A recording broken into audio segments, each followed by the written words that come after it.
Hello दोस्तों, और स्वागत है आपका टोटल प्रेप यूपीएससी चैनल में, जहां मैं आज आपके लिए लेके आया हूं आज की सारी करंट अफेयर्स न्यूज़ का रैपिड राउंड अप। जी हाँ दोस्तों, आज मैं न्यूज़ सिर्फ द हिंदू से लेके नहीं आया, बल्कि आप देख सकते हैं आज की वीडियो का टाइटल है द हिंदू प्लस। यानी आज मैं द हिंदू और अलग अलग सोर्सेज से सिर्फ वही न्यूज़ उठा के लेके आया हूँ जिनसे कि यूपीएससी प्रीलिम्स और दूसरे एग्जाम्स में मल्टीपल चॉइस क्वेश्चंस बन सकते हैं, और उनसे जुड़े हुए जो स्टैटिक पोर्शन हैं उनको भी हम साथ ही साथ पॉइंट आउट करते चलेंगे, जिससे कि आपको पता चले कि एग्ज़ाम्स के लिए कौन से स्टैटिक के पोर्शन आपको ब्रशअप करके चलने हैं। और जैसा कि हमारी वीडियो के टाइटल में ही मैंने बता दिया है कि हमारी वीडियो रहेगी सरल और सिंपल, क्योंकि हर न्यूज़ और हर कॉन्सेप्ट मैं आपको एकदम बेसिक से बताऊंगा, जिससे कि आपको पूरे कॉन्सेप्ट की क्लैरिटी हो जाए। और इस वीडियो का टाइटल है रैपिड राउंड अप, तो फटाफट हम सारी न्यूज़ को कवर करने की कोशिश करेंगे, जिससे कि करंट अफेयर्स की प्रिपरेशन में दिन के न्यूज़ को कवर करने में आपका बहुत ज़्यादा टाइम वेस्ट ना हो। तो और टाइम वेस्ट ना करते हुए चलिए चलते हैं हमारी आज की पहली न्यूज़ पर। तो हमारी पहली न्यूज़ है राजस्थान टॉप्स इन वायरस मैनेजमेंट इंडेक्स।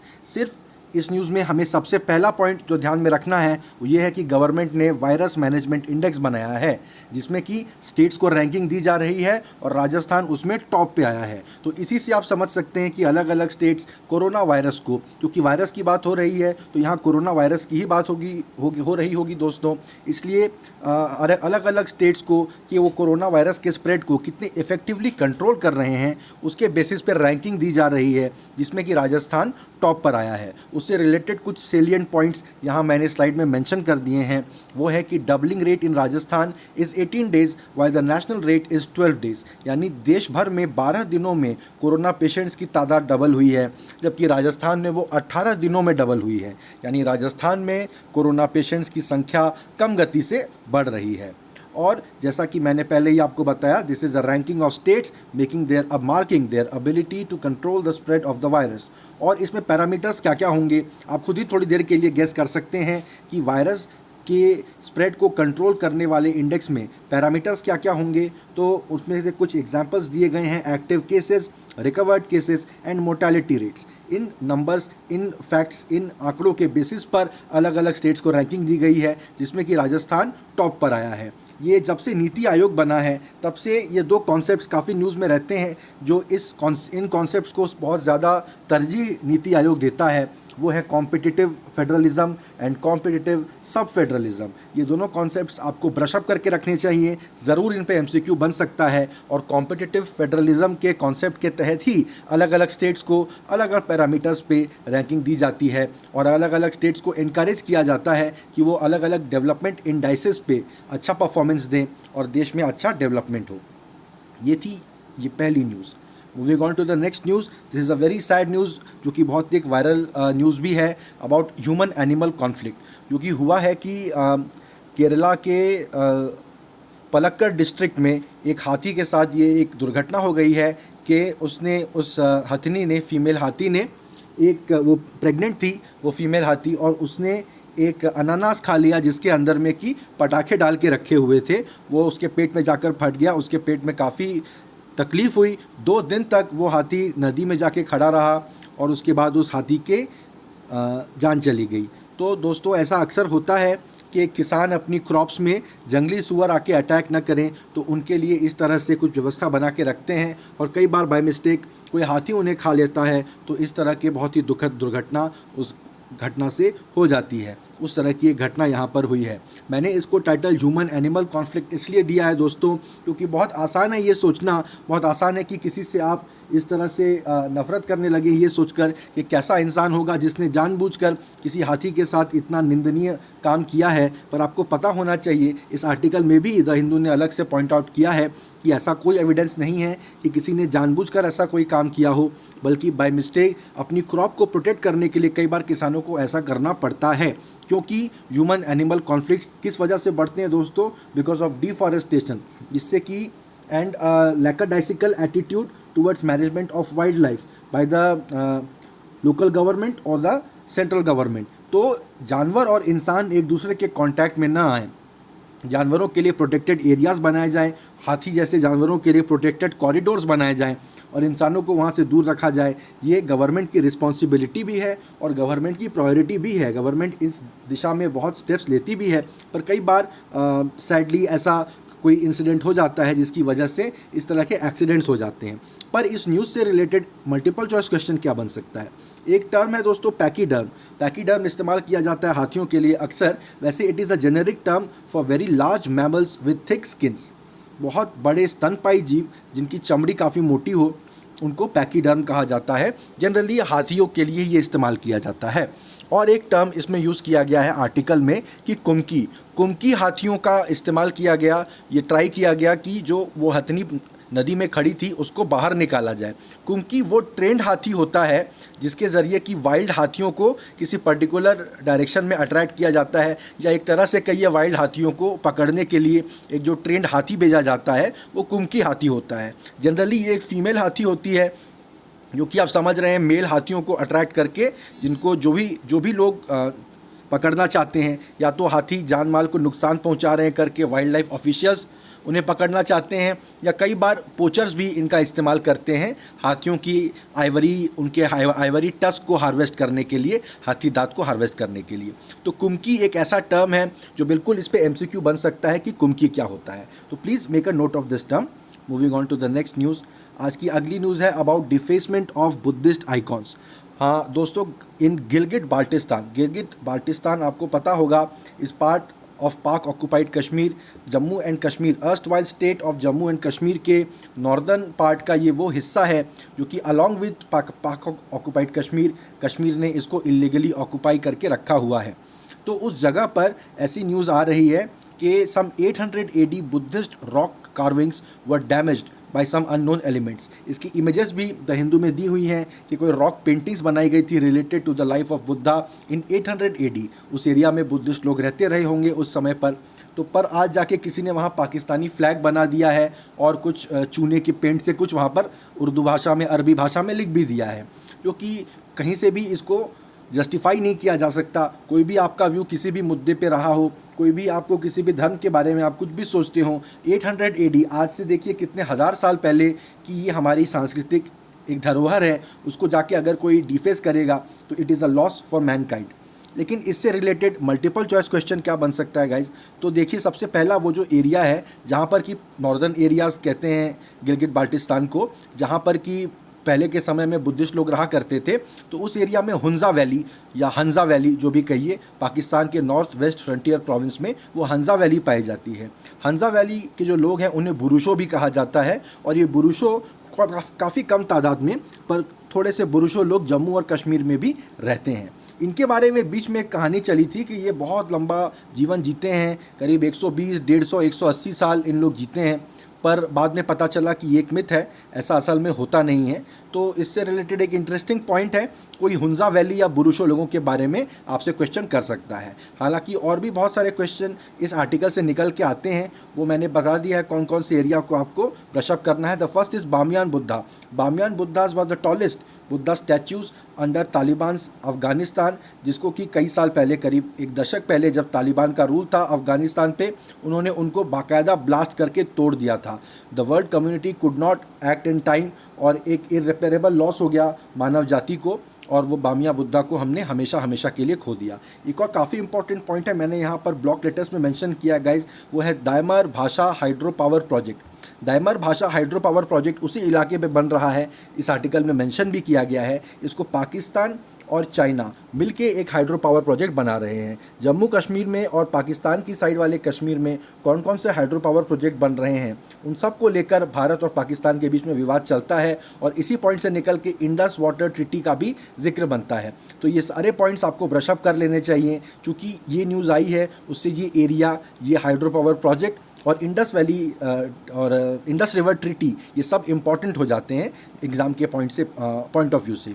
फिर गिलगिट बाल्टिस्तान, उनको पाकिस्तान में नॉर्दर्न एरियाज़ कहा जाता है। इनकी क्या हिस्ट्री है? करेंटली गवर्नमेंट ऑफ इंडिया ने ये डिक्लेयर किया था कि जो भारत सरकार हर साल हर दिन जो वेदर रिपोर्ट जारी करती है कि कौन से जगह पर, कौन से शहर में वेदर किस तरह का रहने वाला है, उसमें वो अब गिलगिट बाल्टिस्तान का वेदर भी बताया करेंगे, क्योंकि आपको पता होना चाहिए there is a resolution of Indian parliament कि पूरा का पूरा जम्मू और कश्मीर भारत का अभिन्न हिस्सा है और कभी ना कभी हमारी गवर्नमेंट इसको वापस टेक ओवर करेगी। कोई भी गवर्नमेंट इसको पाकिस्तान को या किसी और देश को सीड ओवर नहीं कर सकती है, हैंड ओवर नहीं कर सकती है।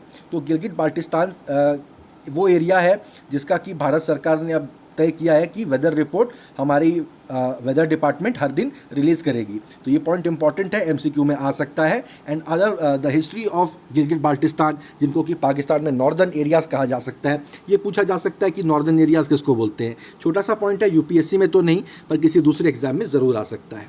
तो ये थी ये news guys. Moving on to the next news. The next news is एक छोटी सी न्यूज़ है कि फार्माकोपिया कमीशन भारत सरकार ने उसको पुनर्जीवित किया है। ये कुछ नहीं है, एक commission for Indian medicine and homeopathy under ministry of Ayush इसको बनाया गया है। आयुष मिनिस्ट्री जो है आयुर्वेदिक यूनानी होम्योपैथी इस तरह की जो ऑल्टरनेटिव मेडिसिनल प्रैक्टिसेस हैं उनको भारत सरकार मिनिस्ट्री ऑफ आयुष के अंतर्गत उनको रखती है, जिसमें कि आयुर्वेदिक, योगा, यूनानी और होम्योपैथी ऐसे रहते हैं। तो इसमें जो दो इंस्टीट्यूशंस को मर्ज करके फार्माकोपिया कमीशन बनाया गया है वो आप देख सकते हैं गाइज, मैंने यहाँ पर मेंशन किया हुआ है। इन दोनों सेंट्रल लैबोरेटरीज़ को गाज़ियाबाद उत्तर प्रदेश में 1975 में इस्टेब्लिश किया गया था और ये कमीशन भी एक ऑटोनॉमस बॉडी है जो ऑपरेट करती है अंडर मिनिस्ट्री ऑफ आयुष। तो फार्माकोपिया लैबोरेटरी क्या है और इसको किन दो इंस्टीट्यूशंस को मर्ज करके बनाया गया है वो किसी भी एग्ज़ाम के एमसीक्यू में आ सकता है। यूपीएससी में न भी आए तो दूसरे किसी एग्ज़ाम में ज़रूर आ सकता है। Moving on to the next news. एक एम्पावर्ड ग्रुप ऑफ सेक्रेटरीज बनाया गया है। हमेशा आप उसमें देखेंगे एक एम्पावर्ड ग्रुप ऑफ मिनिस्टर्स बनाया जाता था, ये पहली बार मैं देख रहा हूँ एक ग्रुप ऑफ सेक्रेटरीज बनाया गया है। शायद एक तरह का रिकग्निशन है गवर्नमेंट द्वारा कि मिनिस्टर्स कितने भी एम्पावर्ड हो जाएं, अल्टीमेटली अगर सेक्रेटरीज़ के रिजर्वेशंस को एड्रेस नहीं किया गया तो बात आगे बढ़ती नहीं है। बहुत ही अर्जेंट बेसिस पे एक बहुत ही अर्जेंट काम के लिए गाइस इस ग्रुप को बनाया गया है, वो है to provide support to global investors.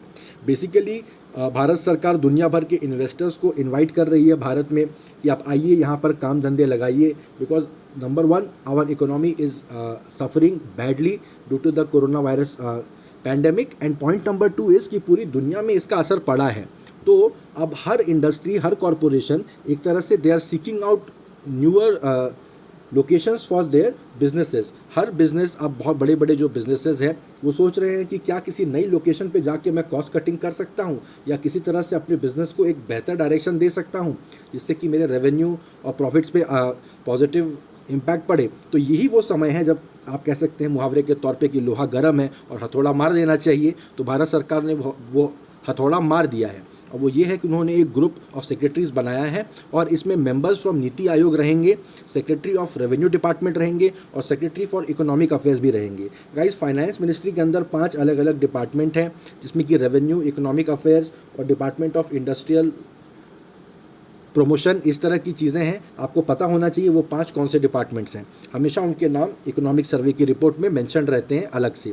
Then there is a project development cell, यानी ये जो पहला ग्रुप ऑफ सेक्रेटरीज़ है इनका काम है, कोई भी इन्वेस्टर इनके पास आएगा तो उसको प्रॉपर उन लोग एक सिंगल विंडो क्लियरेंस जैसा प्रोवाइड करने की कोशिश करेंगे कि तुरंत कोई रेड टिपिज्म में उनके धंधे फंस ना जाएं। वो जो भी प्रोजेक्ट यहाँ पर लगाना चाहते हैं उसके लिए फटाफट उनको क्लियरेंस मिले और एक बार वो प्रोजेक्ट इम्प्लीमेंट हो भी जाए तो एक प्रोजेक्ट डेवलपमेंट सेल रहेगा गाइस, जो कि उसको ट्रैक करेगा और मतलब end to end completely starting से लेके एंडिंग तक भारत सरकार हैंड होल्ड करेगी। हैंड होल्डिंग कहते हैं इसे, लगा समझिए कि फिगरेटिवली उनका हाथ पकड़ के उन बिजनेसेस को भारत में वो लॉन्च करेगी। तो इसके 2 तरीके से आप देख सकते हैं, या तो एक कि फाइनली इंडिया, जिसका कि नाम ऐसे ख़राब था कि चाइना बहुत ही बिजनेस फ्रेंडली गवर्नमेंट चलाती है, जबकि इंडिया में बिजनेसेस रेड टेपिज्म में फंस जाते हैं, ब्यूरोक्रेसी में, बाबू डम में फंस जाते हैं, फाइलें यहाँ से वहाँ घूमती रहती हैं। उसको इंडियन गवर्नमेंट अब चेंज कर रही है, अपनी इमेज एकदम फ्रंट फुट पर जाके बिजनेसेस को भारत में लाके उनके प्रोजेक्ट्स इंप्लीमेंट करवा रही है। या आप ऐसा भी सोच सकते हैं कि स्थिति बहुत ही ख़राब है,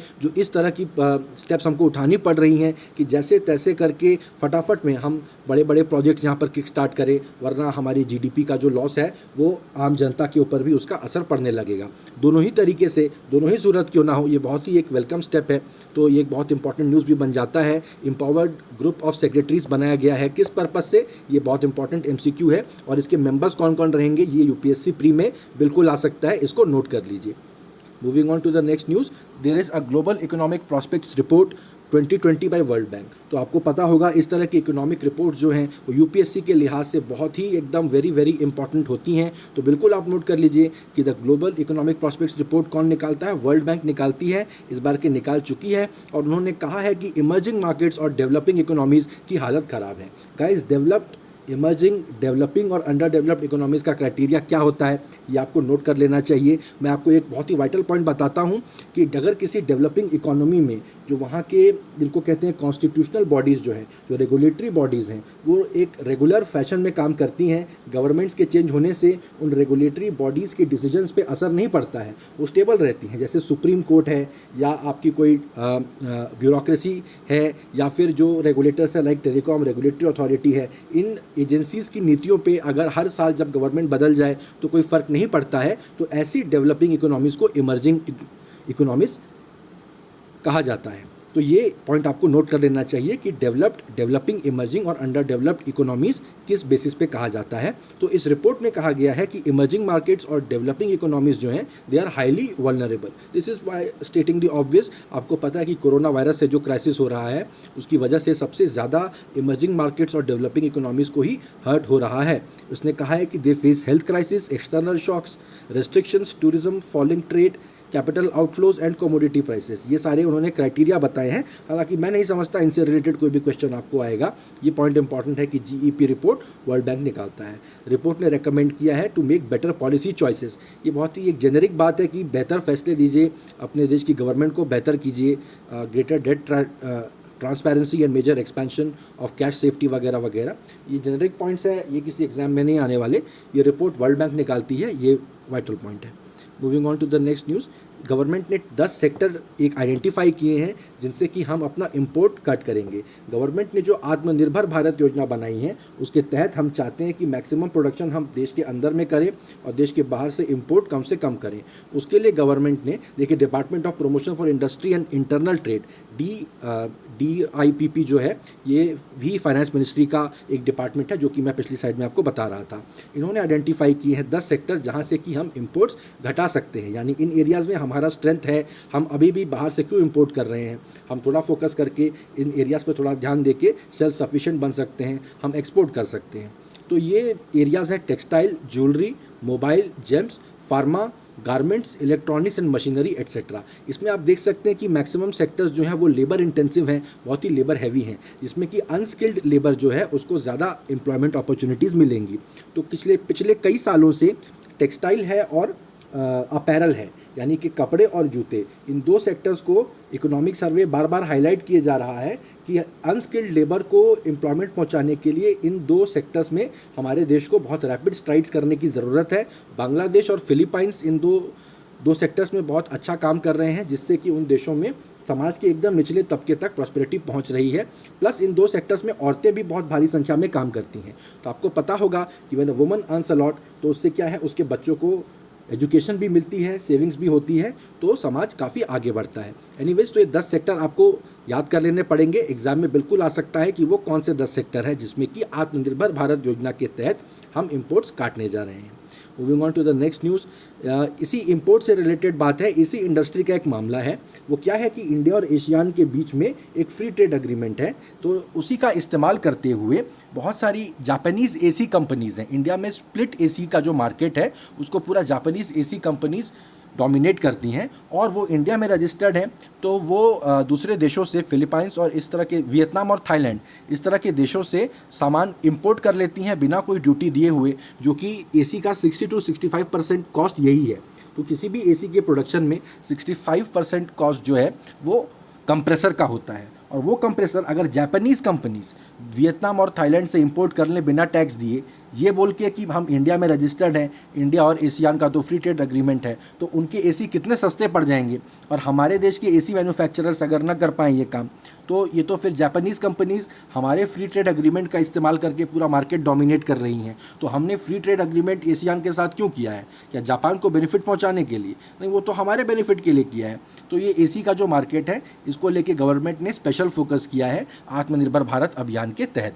तो इसमें लेकिन जो कंसर्न्स इससे उठ रहे हैं वो ये है कि अगर हम इस तरह से काम करेंगे कि फ्री मार्केट के अंदर इंडस्ट्रीज़ को फ्रीली ऑपरेट करने देने की बजाय इसी तरह से देखेंगे कि कहाँ से इंपोर्ट हो रहा है, हमारे अपनी कंपनियों को कैसे हम लोग आगे बढ़ाएं, तो हम एक तरह से इंपोर्ट सब्सटीट्यूशन इंडस्ट्रियलाइजेशन, ये कॉन्सेप्ट, ये टर्म इंपॉर्टेंट है, इंपोर्ट सब्सटीट्यूशन इंडस्ट्रियलाइजेशन, इसको आप पूरा रीडअप करके रखिए कि इसका मतलब क्या है।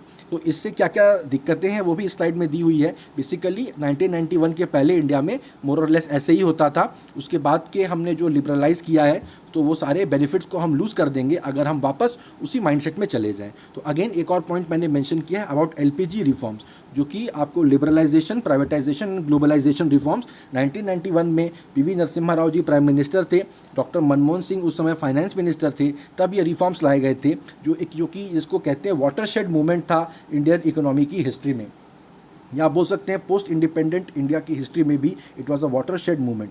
वाटरशेड मूवमेंट एक अच्छा फ्रेज़ है, मेंस की आंसर राइटिंग में आप बिल्कुल इसको यूज़ कर सकते हैं कि जो आमूल चूल परिवर्तन कर दे और स्थितियां बदल दे एकदम, उसको वाटरशेड मूवमेंट कहते हैं। तो एलपीजी रिफॉर्म्स के ऊपर भी आपको रीडअप कर लेना चाहिए। और एसी इंपोर्ट से रिलेटेड ये क्या इशू है, छोटा सा पॉइंट है 2-3 लाइन का, इस पर कोई घुमा फिरा के एक एमसीक्यू बना दे सकता है, तो इसको आप मार्क करके चलिए।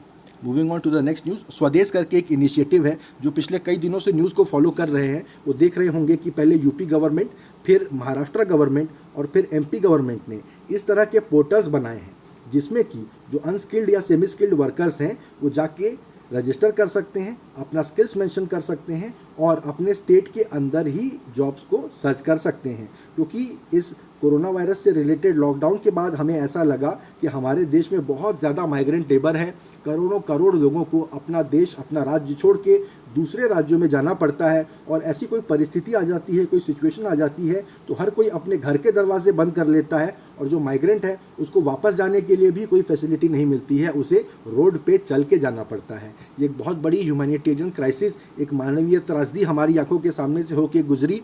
तो वक्त की डिमांड यही थी कि हर एक स्टेट ने कोशिश की है कि ऐसे पोर्टल्स बना के अपने सेमी स्किल्ड और अनस्किल्ड लेबर्स को अपने स्टेट के अंदर ही एम्प्लॉयमेंट प्रोवाइड करे। उसके लिए अलग अलग राज्यों ने कौन कौन से ऐप्स बनाए हैं, उनके पोर्टल्स के नाम क्या हैं, वो हर एक वीडियो में मैं आपको बताता चला हूँ। आपको एकदम याद होना चाहिए, बिल्कुल उस पर एक एमसीक्यू आ जाएगा, मैच द फॉलोइंग जैसा कुछ, कि कौन से राज्य का कौन सा निर्माण, ये रोजगार सेतु और ये सेतु वगैरह इस तरह के ऐप्स हैं। तो अब हम देख सकते हैं कि चूंकि ये आइडिया इतना बढ़िया है, गवर्नमेंट ऑफ इंडिया भी इसको इम्प्लीमेंट कर रही है। उसको उन्होंने स्वदेश इनिशिएटिव का नाम दिया है, जिसके तहत गवर्नमेंट अपना खुद का पोर्टल बना रही है, जिससे कि जो माइग्रेंट्स गल्फ़ कंट्रीज़ और इस तरह के देशों से वापस आ रहे हैं, वर्कर्स वहाँ से वापस आ रहे हैं, तो उनसे वापसी के समय एक फॉर्म भरवा लिया जाएगा जिसमें कि वो मेंशन करेंगे कि उनके क्या क्या स्किल्स हैं। तो फिर कोशिश की जाएगी कि देश के अंदर ही जो उनको जॉब प्रोवाइड करने की कोशिश की जाए, कंपनियों को ये डेटाबेस उपलब्ध कराया जाए, तो कंपनियां उसी से सिलेक्ट कर लें कि हाँ भाई हमें भी इस स्किल्स के इन सारी स्किल्स से रिलेटेड वर्कर्स चाहिए, या तो फिर दूसरे देशों के लोगों को भी अगर एम्प्लॉय चाहिए होंगे तो वो इस डेटाबेस का इस्तेमाल करके हमारी गवर्नमेंट के थ्रू किसी को हायर करेंगे। सीधा कोई वर्कर यहाँ से वहाँ नहीं चला जाएगा, तो हमारी गवर्नमेंट के पास भी पूरा डेटा रहेगा कि कौन सा वर्कर कहाँ हमने भेजा हुआ है। तो ये स्वदेश इनिशिएटिव आपसे पूछा जाएगा किसकी है, तो ये गवर्नमेंट ऑफ इंडिया की है। इसमें एक और पॉइंट नोट करने वाली ये है कि इसमें 3 मिनिस्ट्रीज इन्वॉल्व हैं। पहली है मिनिस्ट्री ऑफ सिविल एविएशन, फिर एक्सटर्नल अफेयर्स मिनिस्ट्री, फिर स्किल डेवलपमेंट एंड एंटरप्रेन्योरशिप। तो देखिए सिविल एविएशन मिनिस्ट्री इसमें क्यों इन्वॉल्व है, क्योंकि जो दूसरे देशों से फ्लाइट से वापस आ रहे हैं वर्कर्स, तो उनसे एयरलाइन के या एयरपोर्ट अथॉरिटी ऑफ इंडिया के या सिविल एविएशन मिनिस्ट्री के लोग ही ये फॉर्म भरवाएंगे। उनसे फॉर्म भरवाने पहुंचेगा कौन, तो यही मिनिस्ट्री के लोग पहुंचेंगे। दूसरा एक्सटर्नल अफेयर्स मिनिस्ट्री, क्योंकि इस पूरे काम को कोऑर्डिनेट वही मिनिस्ट्री कर सकती है जिसके झंडे के तले दूसरे देशों से लोग आ रहे हैं, या तो फिर दूसरे देशों की कंपनियां इस डेटाबेस को एक्सेस करेंगी तो ज़रूर एक्सटर्नल अफेयर्स मिनिस्ट्री अपनी वेबसाइट पे या ऐसे किसी रास्ते से उनको इसका एक्सेस देगी। तो एक्सटर्नल अफेयर्स मिनिस्ट्री भी इसमें इन्वॉल्व है। फिर पूरा मामला ही स्किल डेवलपमेंट और एंटरप्रेन्योरशिप का है कि किसके पास कौन सी स्किल है और किसको किस एरिया में अप स्किल किया जा सकता है और कहाँ एम्प्लॉयमेंट प्रोवाइड करना है कौन सी स्किल वाले लोगों को। तो ये पूरा मामला skill development and entrepreneurship ministry का है। तो ये 3 मिनिस्ट्रीज इन्वॉल्व हैं। आपसे एमसीक्यू में पूछा जा सकता है कौन कौन सी मिनिस्ट्रीज इसमें इन्वॉल्व हैं। अब देखेंगे इसमें लेबर मिनिस्ट्री इन्वॉल्व नहीं है। कोई बहुत आसानी से गलती से मार्क कर दे सकता है जाके कि लेबर मिनिस्ट्री भी इसमें इन्वॉल्व होगी, पर वो इन्वॉल्व नहीं है। तो ये आपको नोट करना है, एमसीक्यू इसी पे बनेगा। Moving on to the next news. Central employment guarantee council, central employment guarantee council guys MG NREGA, जो Mahatma Gandhi national rural employment guarantee जो आपका एक्ट है उसके तहत सेंट्रल एम्प्लॉयमेंट गारंटी काउंसिल क्या है, किसने फॉर्म किया है और उसके क्या क्या राइट्स और रिस्पॉन्सिबिलिटीज़ हैं, आपको इस पर रीडअप करके रखना चाहिए। क्योंकि न्यूज़ आई है कि अभी अभी इसकी मीटिंग हुई थी जो कि रूरल डेवलपमेंट मिनिस्टर ने चेयर की थी। इसमें ऑफिशियल और नॉन ऑफिशियल दोनों तरह के मेंबर्स होते हैं, ये भी आप नोट करके रख लीजिए। तो ज़रूर इनसे रिलेटेड या एमजी नरेगा के अंदर में और कौन कौन सी बॉडीज़ हैं उनसे रिलेटेड एमसीक्यू बन सकता है। Moving on to the next news. अगली जो छोटी मोटी टिडबिट्स, रोज़ छोटे छोटे पॉइंट्स आते हैं, लेकिन ज़रूर ये ऐसे ऐसे पॉइंट्स हैं कि 1 या 2 इनसे एमसीक्यू आपको यूपीएससी प्री में मिल जाएंगे। और बाकी तो बहुत सारे एग्जाम्स इन्हीं टिडबिट्स वाली न्यूज़ से भरे रहते हैं, तो इनका भी आपको बिल्कुल नोट करके रखना चाहिए। तो मैं रोज़ आपके लिए टिडबिट्स टाइटल के तहत लेके आता हूँ, आज भी लेके आया हूँ। पहली न्यूज़ है कि कोलकाता की जो पोर्ट है उसको 150 साल कंप्लीट हो रहे हैं। इस साल Kolkata port is celebrating 150 years of its completion, तो उसका नाम चेंज करके श्यामा प्रसाद मुखर्जी पोर्ट रखा जा रहा है। श्यामा प्रसाद मुखर्जी भारतीय जनता पार्टी का जो प्रेडेसेसर है, पहले हमारे देश में भारतीय जनसंघ करके एक पार्टी हुआ करती थी, उसके नेता थे। नेहरू जी की पहली कैबिनेट में वो कश्मीर मामलों के मंत्री थे। ये क्वेश्चन आ सकता है कि श्यामा प्रसाद मुखर्जी कौन थे, तो वो कश्मीर मामलों के मंत्री थे, भारतीय जनसंघ के नेता थे, बंगाल के थे। मुखर्जी नाम से ही आप समझ रहे हैं, तो कोलकाता पोर्ट का नाम उनके नाम पर रखा जा रहा है। दूसरी न्यूज़ है कि CII के नए president, confederation of Indian industries, इसके नए प्रेसिडेंट कौन बने हैं, तो उदय कोटक बने हैं। यूपीएससी प्री में इस क्वेश्चन के आने के चांस बहुत ही कम है, पर दूसरे एग्जाम्स में अक्सर इस तरह के क्वेश्चन आते हैं। तीसरा पॉइंट है, एक छोटा सा पॉइंट न्यूज़ में था, ऑपरेशन सुगम। ऑपरेशन सुगम कोई पूछेगा क्या है, तो हर कोई भी इंसान इसमें कन्फ्यूज़ हो जा सकता है, बहुत कम न्यूज़ कवरेज इसको मिली थी। ऑपरेशन सुगम उड़ीसा गवर्नमेंट का ये प्लान था कि जो भी माइग्रेंट वर्कर्स उनके राज्य से होके चल के जाएंगे, बंगाल के तरफ आंध्रा से आएंगे या बिहार के तरफ जाएंगे, तो उनको वो एक स्टेट के बॉर्डर से बस में कलेक्ट करके जिस स्टेट में वो जाना चाहते हैं उस स्टेट के बॉर्डर तक छोड़ के आएंगे बसेस में। उसका नाम था ऑपरेशन सुगम। हालांकि उतने माइग्रेंट वर्कर्स शायद आए नहीं जितना उनका एक्सपेक्टेशन था, तो इस ऑपरेशन को अब शेल्व कर दिया गया है, अब नहीं चलाया जा रहा है। लेकिन ज़रूर एग्ज़ाम में आ सकता है कि ऑपरेशन सुगम किसको कहते हैं, तो आपको ये मार्क करना है। फिर एक बहुत इंपॉर्टेंट पॉइंट है, जनरली एग्जाम्स में सेक्सुअलिटी और सेक्सुअल आइडेंटिटी, सेक्सुअल माइनॉरिटी से रिलेटेड क्वेश्चंस आते नहीं हैं, पर जिस तरह की दुनिया बदल रही है मुझे लगता है बहुत चांस है इस बार यूपीएससी पूछ दे, और कुछ नहीं तो बस ये दिखाने के लिए कि हम कितने ज़्यादा वोक थिंकिंग रखते हैं, इस तरह की पॉइंट आ जाएगी। धीरे धीरे सेक्सुअल माइनॉरिटीज़ को भी समाज में उनकी जगह मिल रही है। तो महिंद्रा लॉजिस्टिक्स जो कंपनी है उसने क्वियर इंक्लूजन पॉलिसीज़ लॉन्च की है, जो कि सेम सेक्स कपल होंगे उनको भी, वो जो हेट्रोसेक्सुअल कपल हैं जिनको जो शादी करते हैं उनको जिस तरह की सुविधाएं मिलती हैं, तो महिंद्रा लॉजिस्टिक्स ने बोला है कि सेम सेक्स कपल्स को भी वो वही सुविधाएं देंगे। कई बार अगर एक कपल कंपनी के अंदर शादी कर लेता है, कंपनी उनको घर खरीदने के लिए आसान लोन दे देती है। TCS एक समय पर उन्हें टाटा नैनो गाड़ी गिफ्ट करती थी। तो इस तरह की बातें हैं कि वो चाहते हैं कि लोग शादी करके कंपनी के अंदर ही रहें, पति पत्नी दोनों एक ही कंपनी में काम करेंगे तो काफ़ी ज़्यादा समय तक कंपनी के साथ रहेंगे, ऐसा माना जाता है। तो ये मामला सिर्फ हेट्रोसेक्सुअल कपल्स पे ही लागू होता था, पर महिंद्रा लॉजिस्टिक्स वो पहली कंपनी बनी है जिसने कि सेम सेक्स कपल्स के लिए भी ये स्कीम लागू की है। LGBTQ इसका फुल फॉर्म क्या होता है ये भी आपको पता करके रखना चाहिए। बहुत चांस है कि इस साल नहीं तो अगले साल कभी ना कभी तो ये किसी ना किसी एग्ज़ाम में ज़रूर आएगा, क्योंकि अब दुनिया उसी तरह से बदल रही है, हमको भी उसी के साथ साथ बदलना है। अगला पॉइंट है बीएमसी एम्पावर 1-on-1। ये एक मेंटल हेल्थ हेल्पलाइन है। बीएमसी यानी बृहन मुंबई कॉरपोरेशन, यानी मुंबई की जो नगर पालिका है, उसने एम्पावर करके एक एजेंसी है, उसके साथ मिलके 1-on-1 यानी जैसे आमने सामने सीधा सीधा बात करो, इस तरह की 1-on-1 करके एक मेंटल हेल्थ हेल्पलाइन बनाई हुई है, जिसमें कि काफ़ी लोग कॉल कर रहे हैं, क्योंकि कोरोना क्राइसिस में कई लोग अपने घर में बंद हैं, तो उनकी फ़िज़िकल हेल्थ के लिए तो गवर्नमेंट रिस्पॉन्सिबिलिटी ले रही है, लेकिन मेंटली कोई ज़्यादा परेशान है या घर के अंदर बंद होकर किसी की स्लीप साइकिल पूरी गड़बड़ हो चुकी है, कोई बहुत ज़्यादा घबरा रहा है, नर्वस हो रहा है, क्या हो रहा है, तो वो मेंटल हेल्थ हेल्पलाइन में फ़ोन कर सकता है। एम्पावर 1-on-1 ये नाम है मेंटल हेल्थ हेल्पलाइन का, किसी एग्ज़ाम में आ सकता है। तो इसके बाद एक छोटा सा पॉइंट मैंने मेंशन किया है अबाउट चाइनीज़ इनकर्शंस। ये इनको आप इनके क्रोनोलॉजी के हिसाब से अरेंज करिए, ये आ सकता है किसी एग्ज़ाम में। कोई भी कहेगा कि चाइनीज़ इनकर्शंस के बारे में क्वेश्चन ऐसे क्यों आएगा, पर मुझे बहुत एक गट फीलिंग हो रही है कि बिल्कुल आ सकता है कि सन 2013 में देपसांग में चाइनीज़ इनकर्शंस हुए थे, 2014 में चुमार में हुए थे और 2017 में डोकलाम में हुए थे। इसके बाद 2020 में आप देख ही रहे हैं गलवन वैली में और पैंगोंग त्सो लेक के आसपास और डेमचोक में हो रहे हैं ये इनकर्शंस। तो ये आप नोट करके रख लीजिए एक तरह से कि क्रोनोलॉजिकल ऑर्डर है कि किसी एग्ज़ाम में पूछ दिया अगर, तो आप इसको आंसर कर सकते हैं। और एक छोटा सा पॉइंट, आज के द हिंदू में फिक्शन रीडिंग लिस्ट दी है। गाइस, फिक्शन अगर आप पढ़ते हैं तो आपकी वर्बल इंटेलिजेंस बढ़ती है, मेंस आंसर राइटिंग में किसी भी आपको बहुत ज़्यादा हेल्प मिलेगी। किसी भी तरीके की आंसर राइटिंग आप तभी कर सकते हैं जब वो पैराग्राफ बना बना के किसी कॉन्सेप्ट को कैसे एक्सप्लेन किया जाता है, इसके साथ आप काफ़ी कन्वर्जेंट रहें। और ऐसे भी फिक्शन हर इंसान को पढ़ना चाहिए, उसकी ब्रेन पावर काफ़ी ज़्यादा डेवलप होती है। तो उसके लिए द हिंदू में आज बहुत अच्छी एक रीडिंग लिस्ट दी है, वो मैंने मेंशन कर दी है। सबके गुड रीड्स के लिंक भी मैंने यहाँ पर दिए हुए हैं, आप उसको भी जाके चेकआउट कर सकते हैं। कोई बुक अगर आपको पसंद आए तो ज़रूर पढ़ सकते हैं। पहली बुक, इसमें मेरा पर्सनल जो रिकमेंडेशन रहेगा वो पहली और थर्ड बुक रहेगी, दोनों बहुत ही अच्छी बुक्स हैं, मैंने पढ़ी हैं। और गाइज़, ये थी आज की न्यूज़। आई होप आपको बहुत ज़्यादा पसंद आई होगी। रोज़ मैं नए नए अप्रोच लेके आता हूँ। आज आपके लिए द हिंदू के साथ अलग अलग सोर्सेज का भी मैंने रैपिड राउंड अप में कवरेज दिया। प्लीज़ मेरे चैनल को सब्सक्राइब करिए, वीडियो को लाइक करिए, अपने दोस्तों के साथ शेयर करिए और कमेंट सेक्शन में हमें बताइए कि और क्या क्या इन्फॉर्मेशन एग्ज़ाम के पॉइंट ऑफ व्यू से आप हमसे चाहेंगे। आने वाले दिनों में पॉलिटी और इस करंट अफेयर्स से रिलेटेड मैं और अच्छी अच्छी वीडियोज़ आपके लिए डेली बेसिस पर लेके आऊँगा। प्लीज़ मेरे इनिशिएटिव को अपने एंड से आप सपोर्ट करिए। थैंक यू गाइज़, मिलते हैं कल।